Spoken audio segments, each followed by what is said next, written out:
کا सिर्फ इतना फायदा हो सकता है कि अगले आने वाले जल्जलों के लिए लोग मनसूबा बंदी कर लें। अस्सलामुअलैकुम, मेरा नाम वकार अशरफ है और आप देख रहे हैं हमारे यूट्यूब चैनल वकार अशरफ टीवी। नाजरीन, आज हम आपको अर्थक्वेक मीन जल्जला के बारे में मुफीद इंफॉर्मेशन बताएंगे। अर्थक्वेक मीन जल्जला क्या होता है, इसकी लॉजिक क्या होती है, आते क्यों हैं, आफ्टर शॉक्स क्या हैं, मिनी शॉक क्या हैं, और अर्थक्वेक कहां पर ज्यादा आते हैं और क्यों आते हैं, ये सब कुछ जानेंगे आप इस वीडियो में।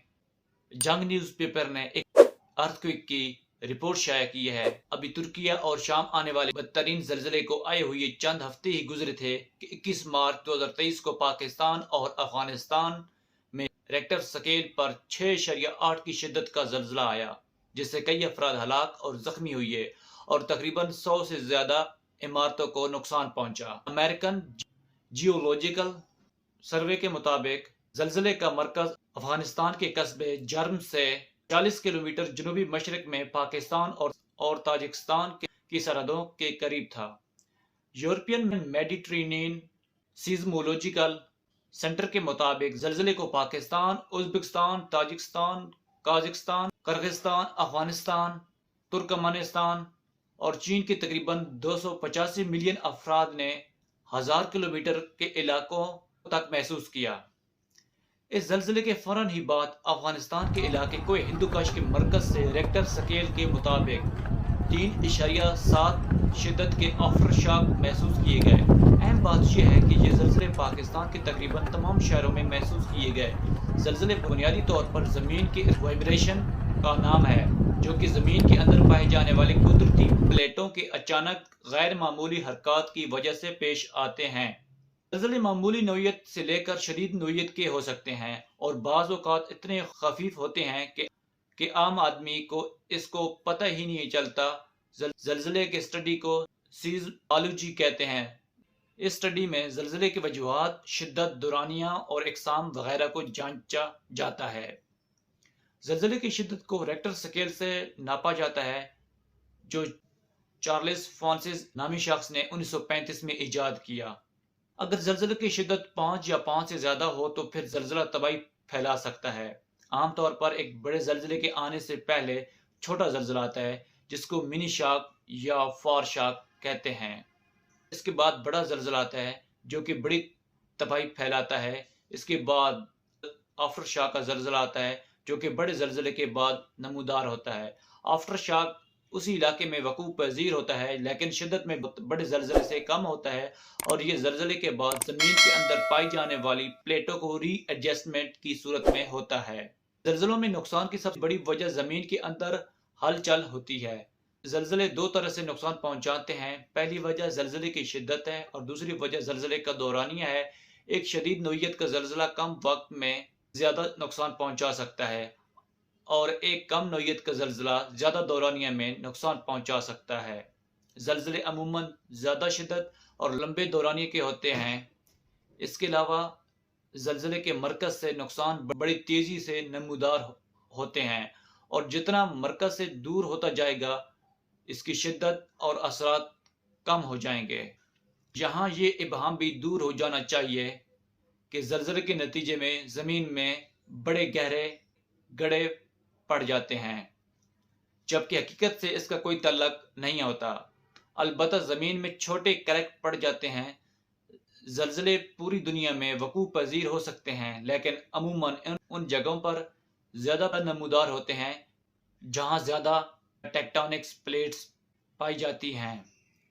ये बात भी बड़ी दिलचस्पी की हामिल है कि वो जगह जहाँ आतिश फ़िशां पहाड़ फटते हैं, वहाँ जल्जला पहाड़ फटने की सूरत में नमूदार होता है। इसके अलावा एक बड़े जल्जले के बाद कई घंटों बल्कि कई दिनों तक आफ्टर शॉक महसूस किए जा सकते हैं।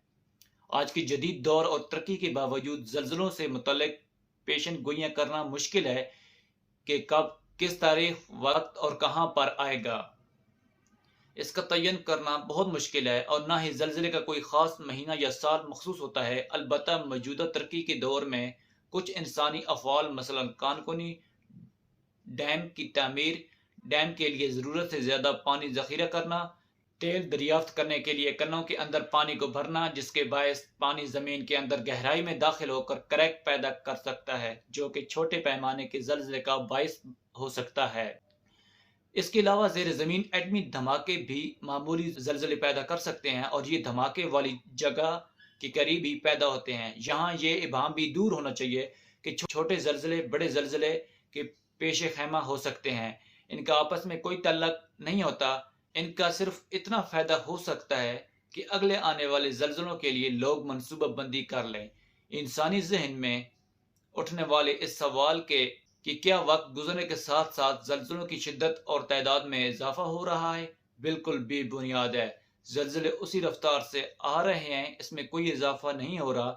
اس وقت انسانی تاریخ میں سب سے زیادہ شدید زلزلہ 22 مئی 1960 چلی میں آیا، جس کی شدت ریکٹر سکیل پر 9.5 ریکارڈ کی گئی۔